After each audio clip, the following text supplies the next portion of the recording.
Hello, Vol fans, and welcome in to a special RTI interview. Our own Ben McKee, who is our staff writer here at RTI, he's also the Lady Vols and baseball beat reporter for RockyTopInsider.com. He had to sat down and have an exclusive one-on-one interview with Lady Vol head coach Kellie Harper. I think you all will enjoy this, even if you're not a Lady Vol fan, or if you're not a big Lady Vol fan. If you're even interested, even a little bit in the sport, or care about any other Tennessee sport outside of football, if you're a basketball fan in general, or you just want to know more about Lady Vols head coach and kind of what to prepare for this upcoming season for Lady Vols, because basketball season is right around the corner. We're about a month and a half away from basketball getting geared up and ready to go on Tennessee's campus. So I think you all enjoy this interview. Like I said, Ben McKee had to sit down and talk with Coach Harper for a bit. So here is our exclusive one-on-one interview with Lady Vols head coach Kellie Harper. I'm joined with new Lady Vols head coach Kellie Harper. Coach Harper, how are you doing this afternoon? Great, thank you. That's awesome. Has it set in that you're the Lady Vols head coach? Most of the time, yes. Occasionally, there'll still be a moment. I took the court for our first fall workout. I was the only one out there. Walked out there and got a little emotional. So occasionally, it'll still hit me. That's awesome. Has there been an aspect of the job that has been a pleasant surprise to you that you did not expect? I feel like, I don't know that I didn't expect it, but everyone's been very helpful.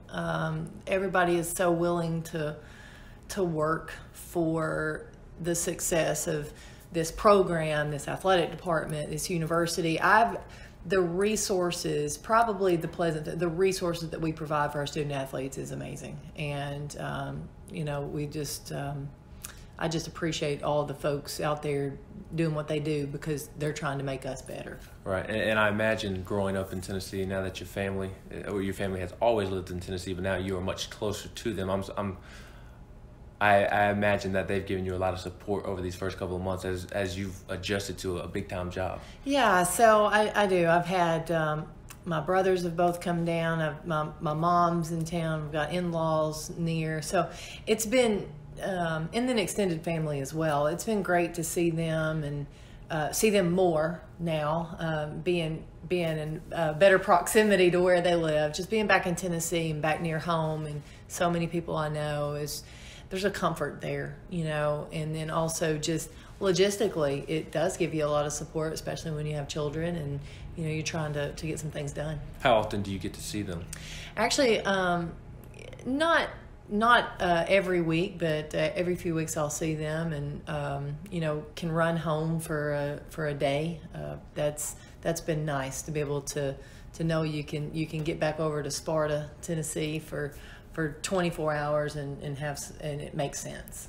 Now, do you have an open door policy with the family members that, hey, you can come over whenever, or do you have to sometimes just shut the door and say, hey, I've got to get stuff done today, let me be? No, I do. They know they can come anytime, and but they're all so very aware and alert to my schedule and understand that I have commitments. Even if they come over, I see them, that I may still have some commitments. They may call me on the phone, realize I can't talk because I do have commitments and obligations that go right along with this job. Right, and your husband John is on staff. I imagine he's been an even bigger supporter and helpful along the way, in addition to your family that's nearby. Right, it's when you're making a transition, you're making a transition not with yourself but with your entire family. And obviously John and I are working together, so he's right in the middle of it. He's helped with. It's just the logistics has been. Well, it's a transition, so it's always tough. But he's been great.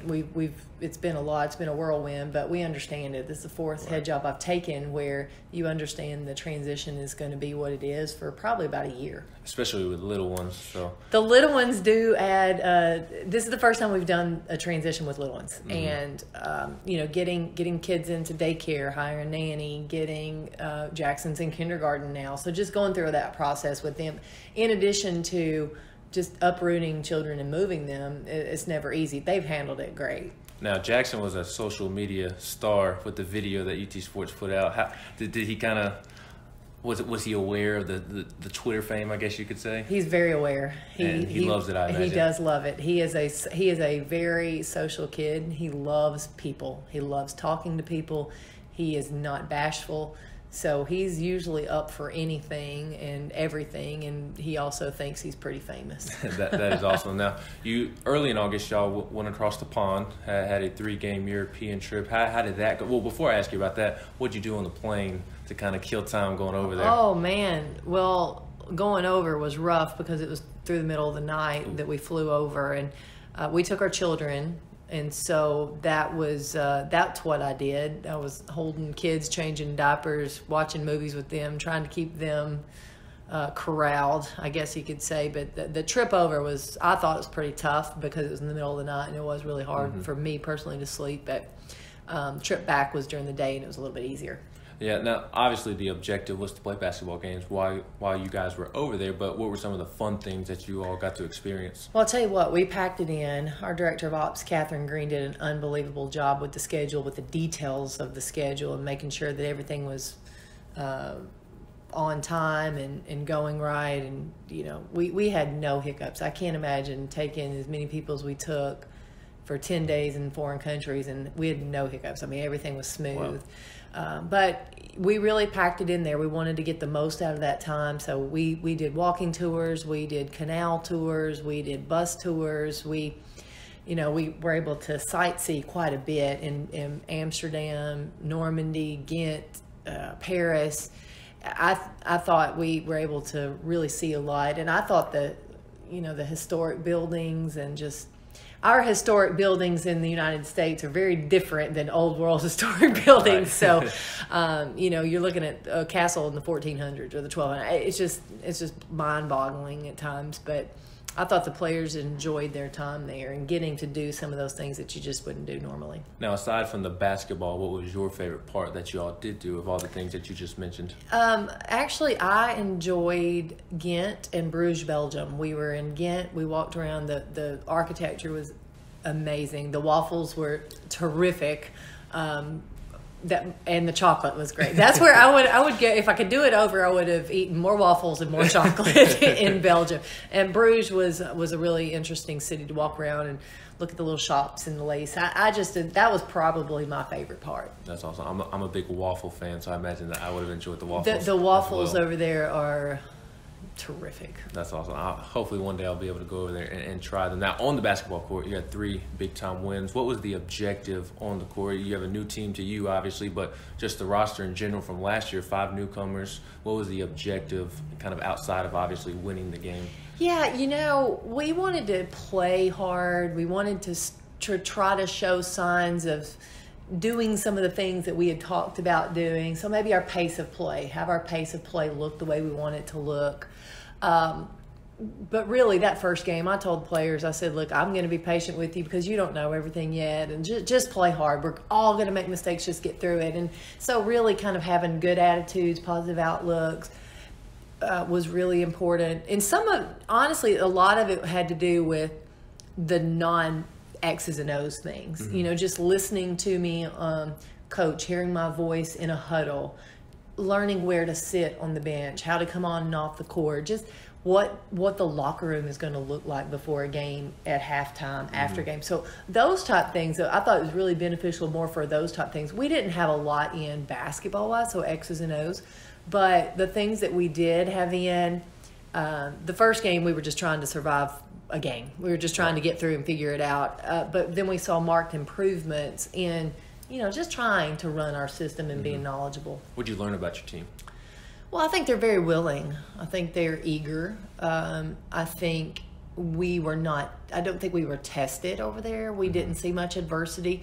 One quarter, we did not play well. The other team played really well. And so that was really kind of the most adversity that we faced. And I think that's going to be our biggest challenge, being able to handle that. But I think that's the biggest challenge for a lot of teams. When things are going well, we played really well. Mm-hmm. It's just when things are not going well, can you still find a way to be successful? And that's going to be one of our biggest challenges. I think we learned that over there. But again, also, I think they want to do it.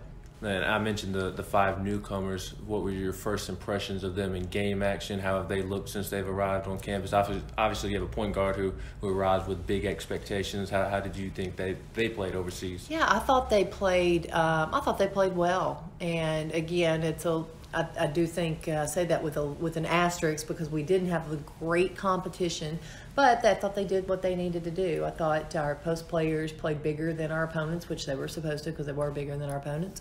I thought those kids played hard. I thought Jesse made some nice plays off the ball. That was nice to see. I didn't know we were going to see that. And then Jordan Horton obviously comes in with some accolades, a highly recruited, highly ranked player. She's a playmaker. She can really play. She makes everybody better when she's out there on the court.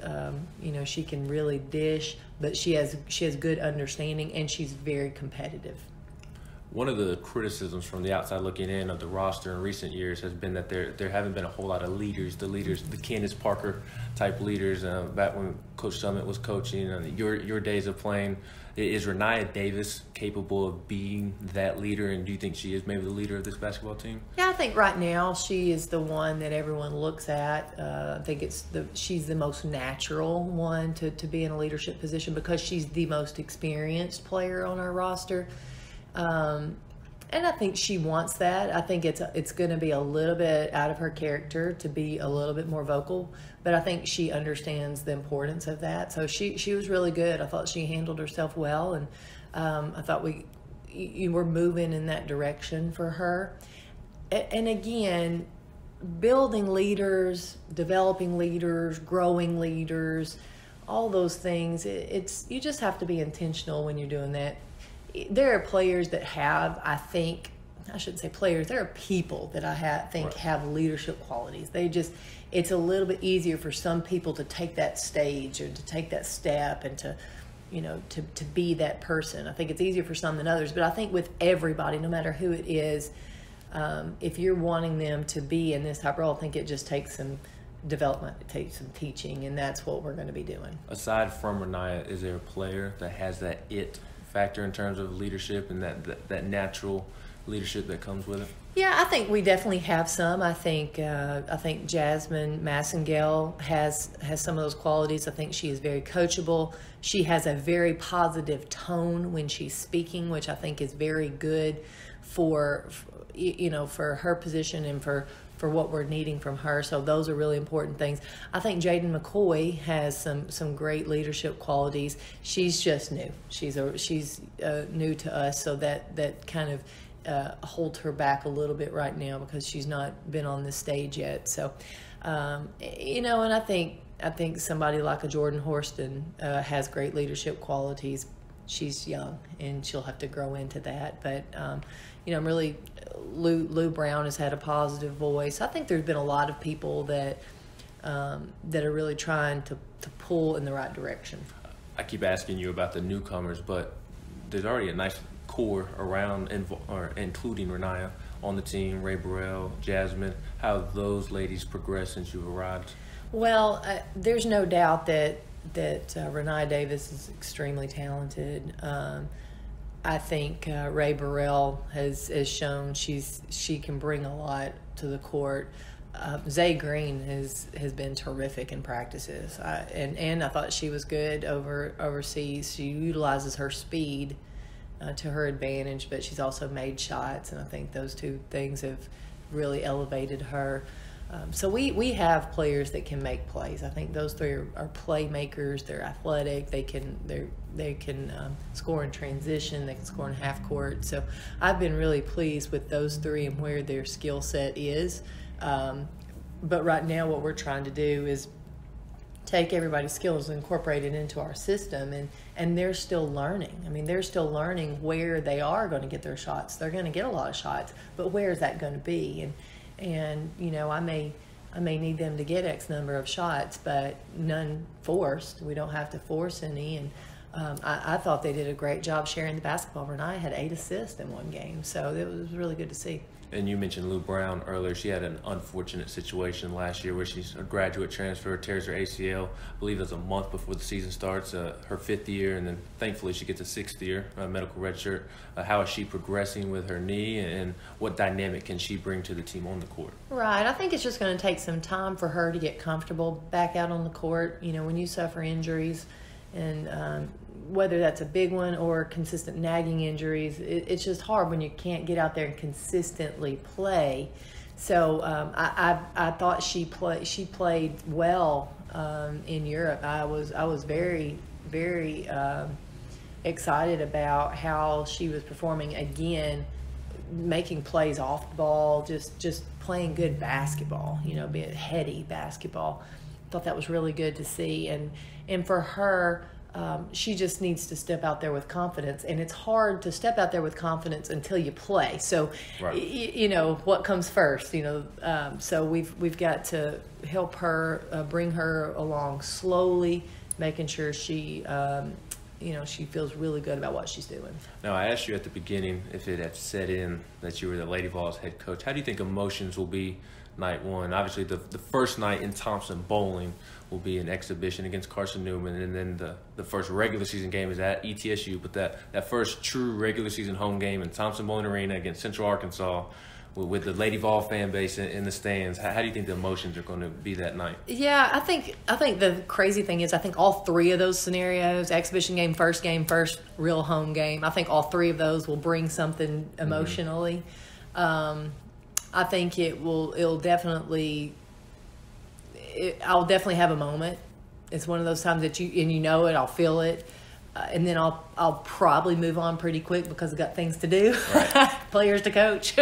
So I think the good thing about this position and kind of how we've handled things, it would be easy to get kind of swept up in the emotions often, but you know, I've got a lot to do, and I just keep on task best I can. But I'm going to allow myself to really take it in, and to take and enjoy the moment of, you know, of the emotions, because this you won't get this back. You right. know, this is the first time to do this, and so you don't get that back. I will take a little time and enjoy it, and then we'll get to business when the ball tips. Yeah, and I imagine that it'd be kind of cool to channel that raw emotion into energy towards the basketball game, and kind of let that show through to the players, and hopefully they play with that same fire. You're right. You can't hide that. You can't hide anything like that. And I get that way sometimes in practice, and and that doesn't have to do with Tennessee. It's just basketball. You know, just get excited about the opportunities, and I get fired up, and I think they see that and they feel that, and they'll definitely see it and feel it at game one, because I will definitely make note of it. You know, I'll bring that to their attention. That how cool is this? Right. The opportunity they have to, you know, I'll probably tell them to stop and take a look around. Right. How cool is this? Because we never need to take that for granted, and obviously I know I won't.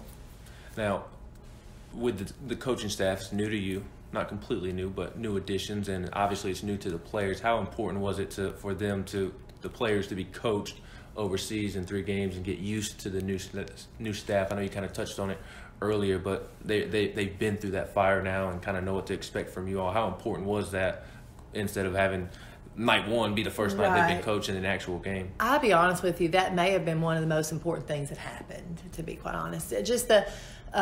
Just hearing their voice, but knowing how a coach is going to coach you in a game, and how for our players, it's not going to be different from a practice to a game. And sometimes it is. And our players hopefully now can feel that we're very genuine, that everything that my assistant coaches are saying to them in practice, they're going to be saying to them in a game, and their voice is still going to be strong in games. And, you know, but also just, I think just getting to know them and understanding that we are all in. Our staff is all in, and we're a very competent and effective staff that can really take a team somewhere.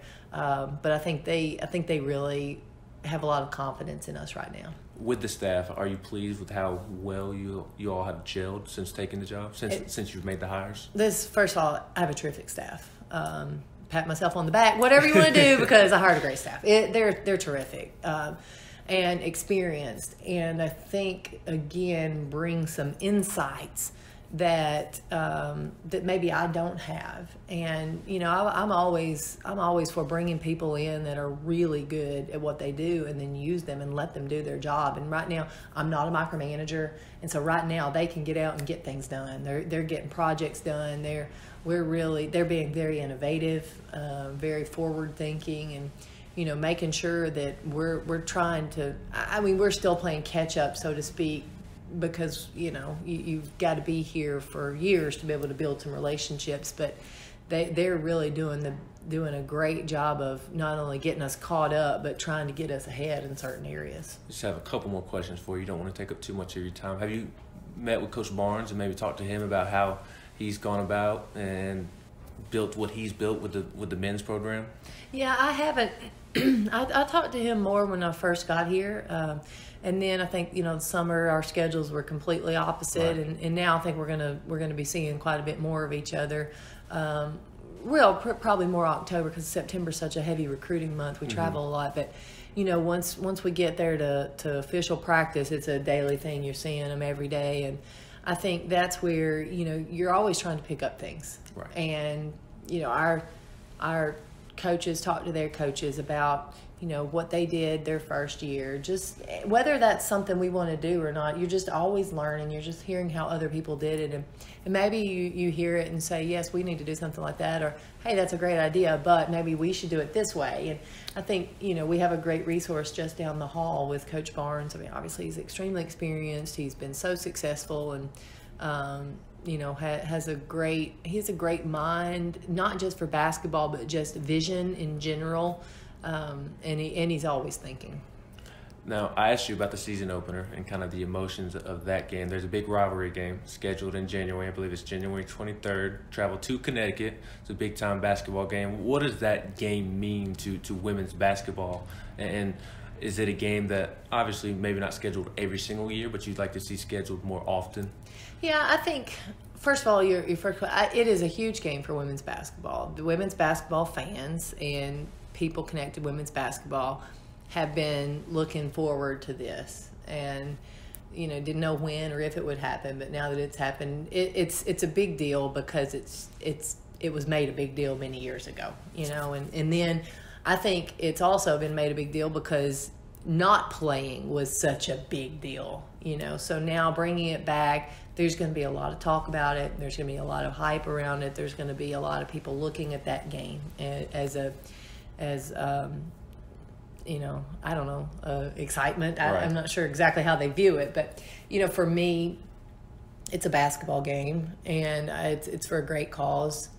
You know, we're going to be raising some money for the Pat Summitt Foundation, among others, but you know, it gets people talking and people excited about our program and excited about women's basketball. So I think anytime you have people talking about your program and looking forward to something, I think it's positive.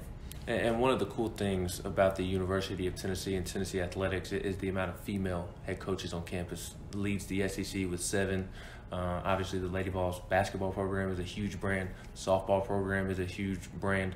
As somebody who played for Pat Summitt and understands what she means to women's athletics, what does it mean to you to be a part of an athletic department that leads the SEC in female coaches? Well, I think the support that women's sports and women have here at the University of Tennessee is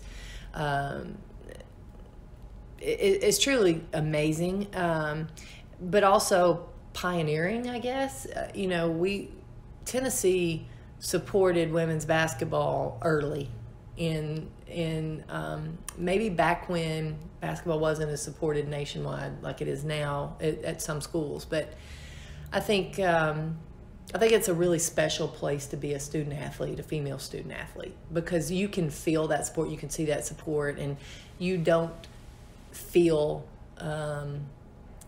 less because you're a female, or because you're part of female sports. You feel equal here at Tennessee, and I think that's really important. Awesome. Well, Coach Harper, I thank you so much for your time today. Congratulations on becoming the Lady Vols head coach, and best of luck this season. All right, thank you.